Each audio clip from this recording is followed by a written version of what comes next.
Hey everyone, this is my version of a SMaSH beer, or single malt, single hop, featuring Citra, and the malt is a Canadian two-row from Alberta. So there you can see I've set it to 154. This was set to the previous night, so the water has been warming up, heating up throughout the night, and it's ready in the morning. This is my, again, this is the way I do things, so it might conflict with the way other people do it, but this is what I found works best and always gives me good results. Okay, so I have everything laid out and ready. So what I do is I heat up, I fill the whole thing up, and I remove my sparge water.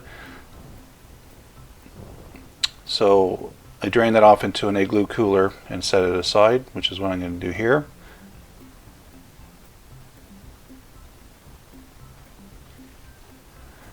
So I do like Citra hops. It has that citrus, fruity. You almost taste like lime and grapefruit and other citrus notes. Okay, so I don't really have a good method of determining where 20 liters is, but generally I drain it down to about 20 or 19 liters for pretty much every brew that I do. So not perfect, but I just kind of eyeball it and drain off that water and set it aside for later, for when we do the sparge. Okay, my strike water is up to 154. Here's my two-row that I milled the night before. Not too coarse, not too fine. That's pretty much what I do every time. And there's 5 kilograms of that. Again, it's all one malted grain. So I'm just showing people that have never used this unit before some of the parts. So this is the funnel-shaped center cap and the stopper on top to stop the grain from going down the drain pipe. So when I add the grains, I usually add to one side a little bit at a time.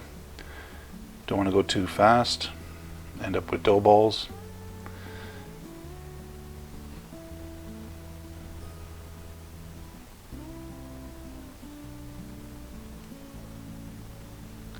And then obviously give it a good stir in with a mash paddle or a large stirring spoon. This one's a little bit oversized for this unit. This is a 35-liter Robobrew Brewzilla. It always gives me good results, and I've made many brews with it.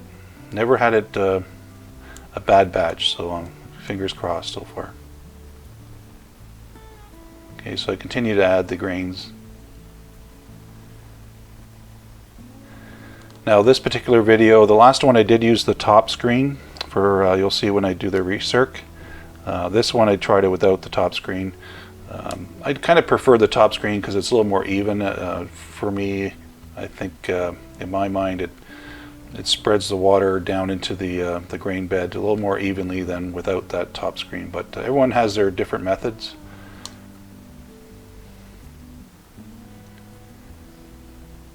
So this takes a little bit of time to use the paddle or a spoon to get all the water incorporated, and so yeah, just takes a little bit of work.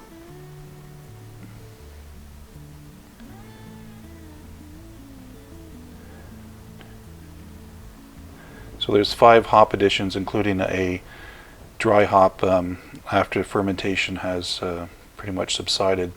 So we'll go through that, and I'll go through the recipe.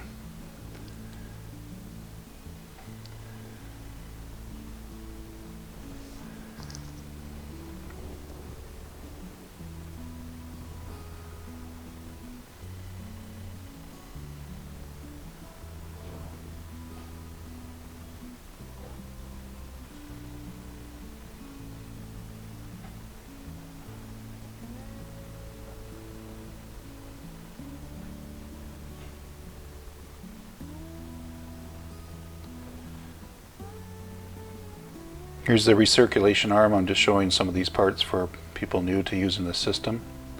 There's a silicone tubing that goes on, and bring it up fairly high so you don't want to interfere with that center pipe. I also bought a little attachment that helps spread out the water as it comes out, so you get a fairly wide spray instead of a narrow spray. So there's no real tunneling into the grain bed. But that's another reason I use the top screen, because it tends to be a little more evenly distributed, although that's debatable. It's important too to not open your valve to the recirc arm fully at the beginning. Adjust it, kind of open it maybe 20%, 25% at the beginning, and then adjust as you need it. Okay, so put your lid on and make some adjustments to line up the silicone tube to roughly be in the center. So there you can see I get the flow going and adjusting the valve. So you don't want it too aggressive of a flow, because what will happen is that you get a lot of foaming, and then it's hard to see what's going on. It could actually overfill your malt pipe as well. So I go with a pretty much gentle stream for the 1 hour time frame.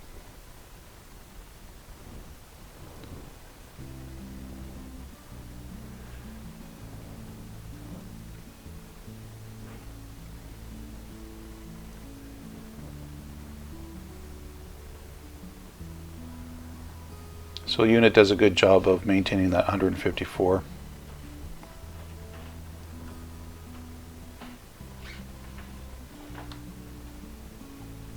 So here we are at the end of 60 minutes, taking the recirc arm off and the funnel piece and cap, and inserting the handle.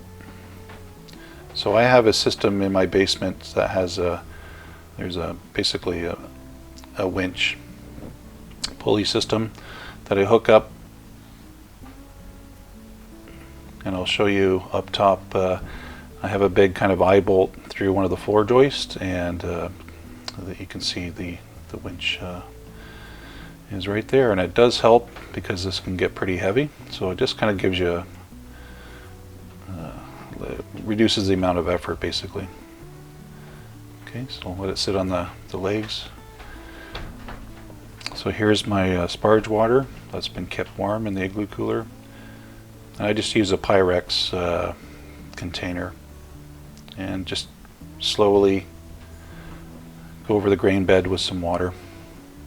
I'm not too concerned about the temperature of this water. Some people even use cold water, so I don't think it makes a huge difference, but again, this is the way I do it, and it's always turned out fine. So continue to add all your water in. So in the meantime, you turn your temperature up to, well, in my case I just set it at 222 is pretty much the max. It never gets up to that on these units, at least in my experience. So you see both burners are on, the 1000 watt, 500 watt. Okay, so I've taken the malt pipe out, and you can see I'm roughly at 25 liters or so. I'll just give it a little bit of a stir.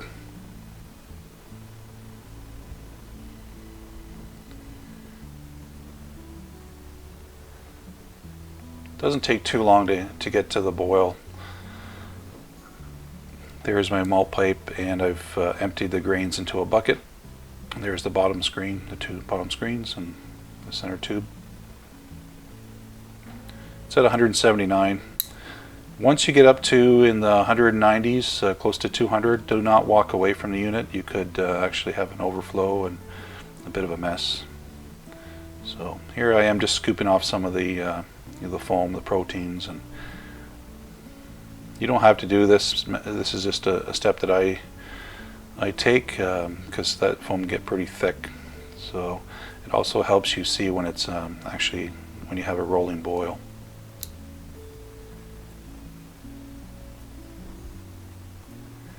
And you also see I have a hop spider that I've put in there off to the side to get that ready.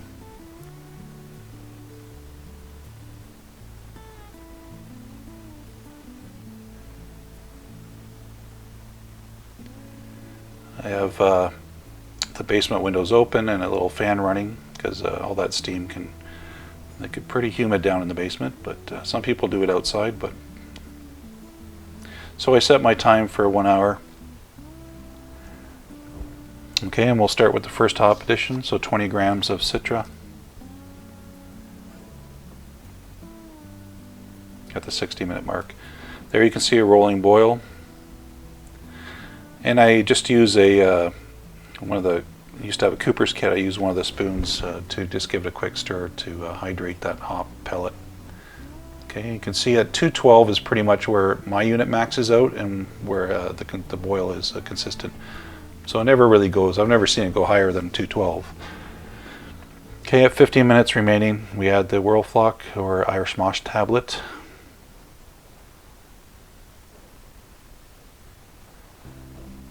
Got a decent boil going. And with 10 minutes remaining, we add 10 grams. Of course, it's all Citra.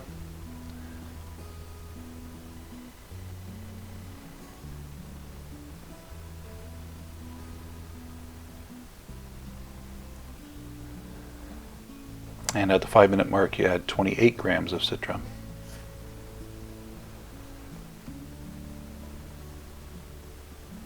Give it a little stir.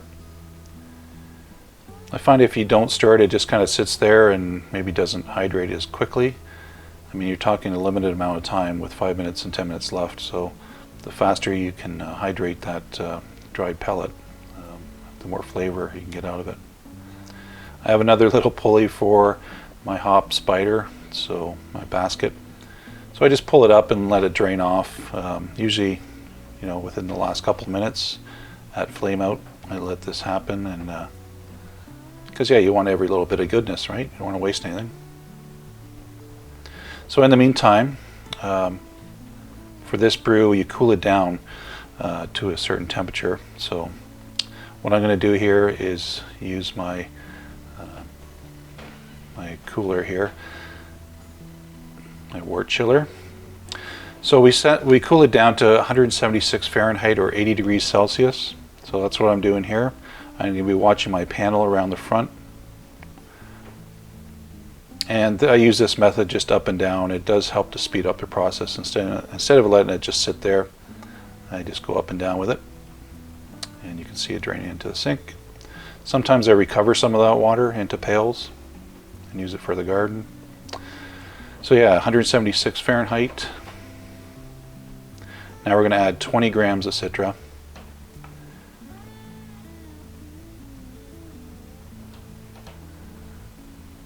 And we're going to give it a good stir.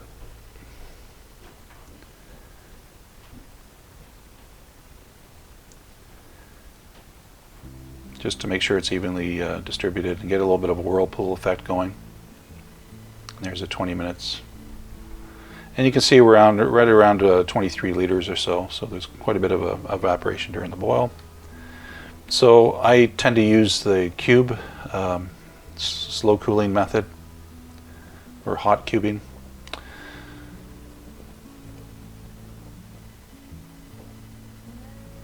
So I'm draining off into the cube, and at 23 liters, this is a 5-gallon cube, so it should pretty much fill it right up. So obviously it's still quite hot, the fluid, so you have to be very careful.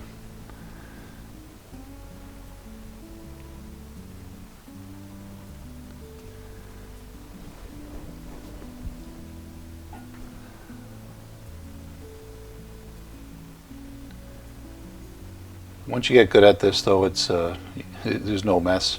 Sometimes you can put a tray under it to catch any drips, but you get used to it. So get as much air as you can. I lean it back so some of the work goes into the handle, because that's also a hollow section. And my other hand is controlling the ball valve. Okay, so it's pretty much right full. It doesn't matter if you have a little bit of air. We're talking high temperatures, and nothing's going to grow in there for the amount of time it's going to cool down, so we're talking overnight. Okay, we'll grab the lid. You could squeeze the air out, but yeah, there's very little air left, as you can see. So we'll have a look down the malt pipe. There's your hop matter that's remaining. And and pretty much all the wort is gone.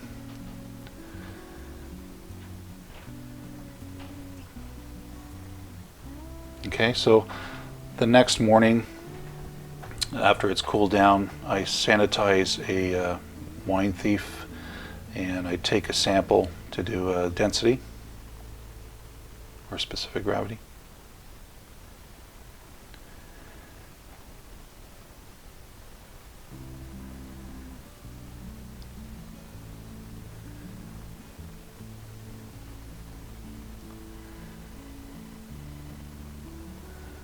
So it's important, obviously, at this point everything be sanitized and everything's very clean.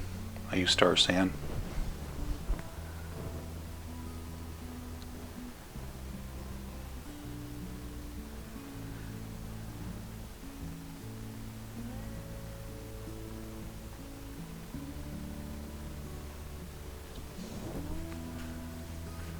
And you can see we're pretty much hanging around 1050 or 1050.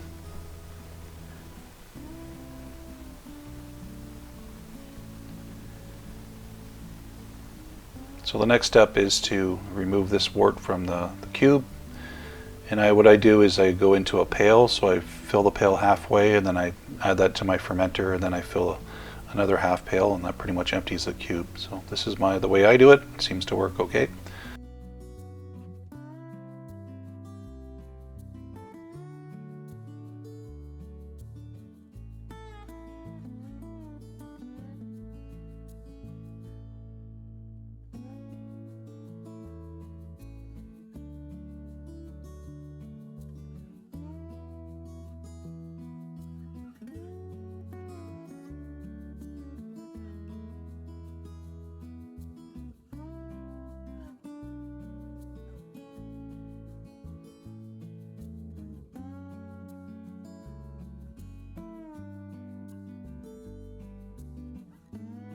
Put half a pail into my fermenter. I'm adding the rest, and it pretty much came right up to the 23-liter mark. So this is the fast ferment conical fermenter. I have 2 of these, and I have another conical fermenter as well.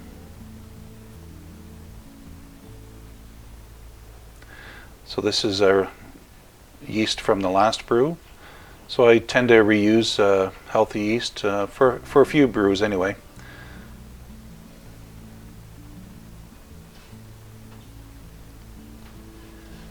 So we'll put the lid on nice and tight, make sure everything is sanitized. So yeah, the dry hopping after the fermentation has subsided, you add 30 grams of Citra for a period of 4 to 5 days. And that really gives it that extra punch of that citrus flavor. Here I'm adding some Star San solution, putting a little cap on. So I'm not showing the dry hopping addition after 5 days, but you get the idea. Okay, and there's your fermentation after, this is the following morning. So okay, so I'm going to go through some bottling techniques. So I do 110 grams of dextrose. So here I am measuring it out. Some people use a little bit more, a little bit less, but it's batch priming. Basically, you're going to heat some water on a stove with dextrose. Some people use table sugar. That's up to you. So here's I think 500 milliliter bottle of spring water. So you bring that up to a boil. We have really good water, so I do not add any additions to the water, no gypsum or anything else. So I've never had a problem with the quality of our water in this area. Okay, so when you have a boil going, you're going to add your dextrose. Again, 110 grams seems to give a good carbonation to a 5-gallon batch, in my experience. Give it a good stir, and let it dissolve. Bring it back to a boil just for a couple of minutes, just to make sure all the nasties are killed off. if there was anything in that dextrose. Alright, we'll shut our heat off. And we'll put in the sink and some really cold water. You don't really need to use ice cubes. I just run cold water and let it sit for 10 to 15 minutes. Here you can see the carboy I used to drain off from the fast ferment, and then another carboy just to have some clearing going on. So, and that's what I'm going to be bottling from, that carboy. So here I'm adding the 500 ml of spring water and the dextrose syrup. So I'm going to add that. Again, this is cooled off.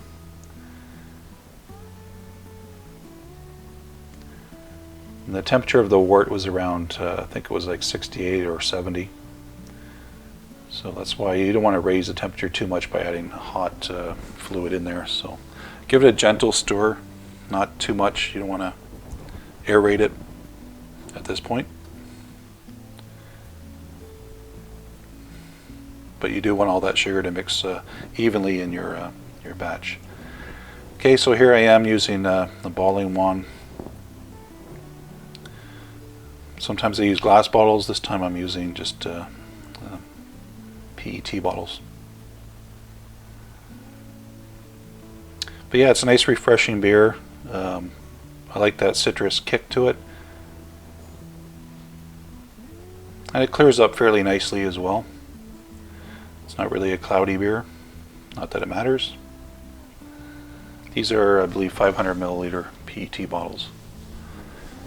And our finished gravity was about 1005. So that gives us, I think, 5 1/4 ABV, 5.25.